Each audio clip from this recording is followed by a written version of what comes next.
Member for North Island, Powell River.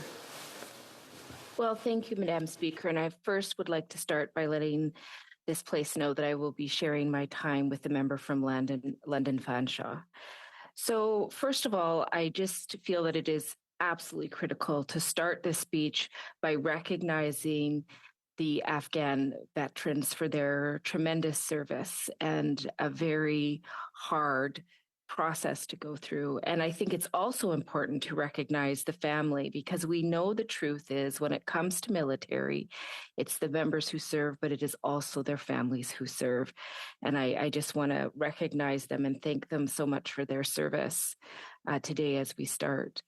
As the Member of Parliament that represents the 19 Wing here in Comox, I also want to take an opportunity to thank them for their tremendous service. They've done a lot of incredible things for our region in the last while and for many years. And, you know, when they are needed, they show up to work. I remember, you know, spending some time with some of the search and rescue service members and talking to one particular woman in particular.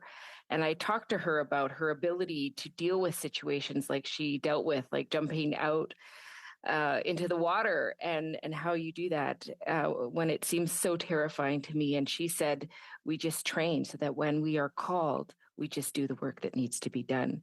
So I think that really outlines the reality that people who serve this country, they work hard, they practice hard, and they prepare themselves to do things that the majority of us can never imagine doing. So here we are having this discussion today about a monument and the process that unfolded to have that monument. And I know that so many have been waiting for this monument to happen. They want a place in this country to go and acknowledge the history, to acknowledge their service, and to acknowledge those who never came home, and to acknowledge the loved ones who were left behind so often. And I think that what is very clear is that the process has been unclear. And we heard from the minister that there was not a clear awareness or understanding of how to connect to veterans directly. And I think of all of the situations, that's the one that concerns me the most. We need to see veterans who served in Afghanistan and their loved ones voices clear. And we keep hearing from the government, oh, that's what we're doing. This is about focusing on the people who served. But we know that the process that unfolded was not clear. We know that there was no verification process to assure that the people that were giving their opinions were in fact veterans and their loved ones. And this provides a perception that that wasn't done correctly. And that's very concerning to me. And I think when we look at how processes unfold, it is important that connection is made with veterans. And this is something from the department that we've heard again and again from veterans isn't being done effectively.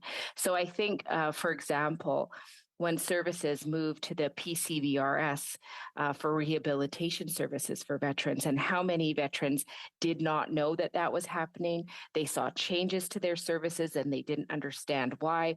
The intake process was long and they often were re-traumatized, having to share their stories again.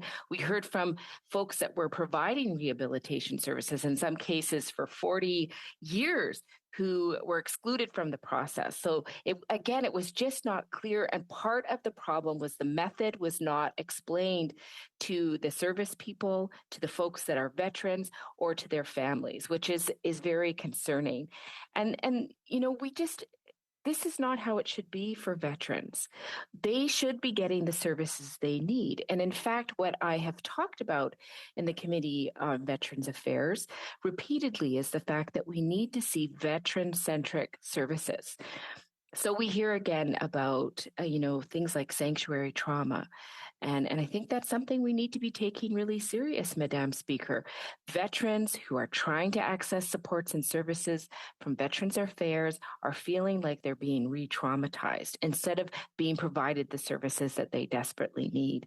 Those things need to be addressed. And a lot of the training that we know that people are doing at Veterans Affairs, good people trying hard to do the work, is not as effective as it could be in making sure that there's an understanding of what people need, of what veterans need, and what their families need when they call.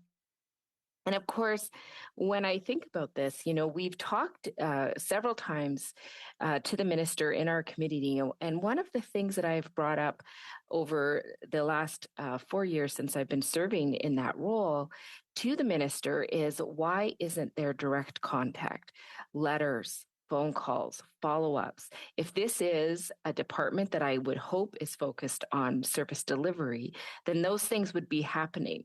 And if that was the case, then right now we would not be sitting here having this debate because there would be a clear process that would show that Afghan veterans and their loved ones gave the feedback and a decision was made respecting their rights. But we don't have that information.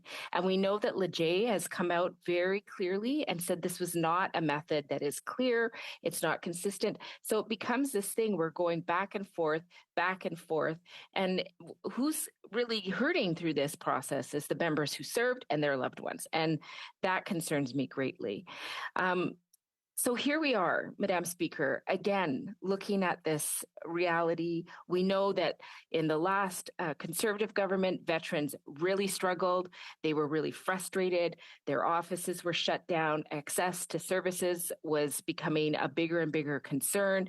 I heard then about sanctuary trauma, heard from veterans that they were frustrated. They kept trying to get support and they couldn't. And so it just seems like what we're hearing in the House today is the Liberals and the Conservatives fighting about who was worse. And we're not talking about what needs to change for veterans so that that debate doesn't continue to happen.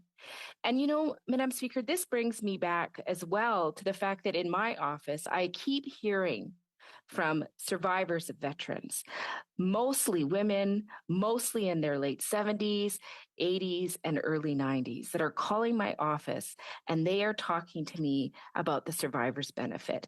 They are asking me about the fact that in 2019, this government made an announcement of $150 million that they would be getting out to these largely women who were rejected from getting a survivor's benefit because they married their husbands after 60, even though they cared for them in some cases for 20, 25, 30 years, they get absolutely nothing when their partner passes on. That 150 million was allocated. It was supposed to get out the door and start supporting those women, to respect the veterans who served our country, to respect the women who cared for them as they aged. And we still have not seen a single cent of that going out to those survivors. That was 4 years ago, and I'm still getting phone calls from these ladies who are struggling every day to make ends meet. They are seniors. They are going to their MPs. They are asking for help. They are asking when that money's coming out the door, and they don't know. And what do I hear from Veterans Affairs? They haven't figured out the process. So these women who cared for senior veterans, who helped them to the very end of their life, are getting $0, even though they sacrificed in support of the sacrifice that their partner made. So this is the challenge, Madam Speaker, is here we are again, seeing again and again and again this repeat of unclear process, not very good communication with veterans and their families. We see a department that may have good intentions, but somehow is missing the mark. And we need to see that better. We see sanctuary trauma where veterans are coming forward talking about being traumatized, trying to access the service that they need. And of course, I know I only have about a minute left. It also reminds me of the fact that right now in committee, we are doing the largest study that this committee has ever done, and the first study that it's ever done on women veterans. And what we're hearing from women veterans is horrifying, and it repeats this pattern of them being left out, not being able to access the services that they need, not being acknowledged while they served of the health challenges, the mental health challenges they had. So when they get to Veterans Affairs, they have to prove the things that they went through. And there's no acceptance of the fact that when the Army and the military and the Air Force and the Navy opened up, they didn't have the processes in place to support women. We need to do better by veterans. They definitely deserve it because they served us so well. Thank you, Madam Speaker.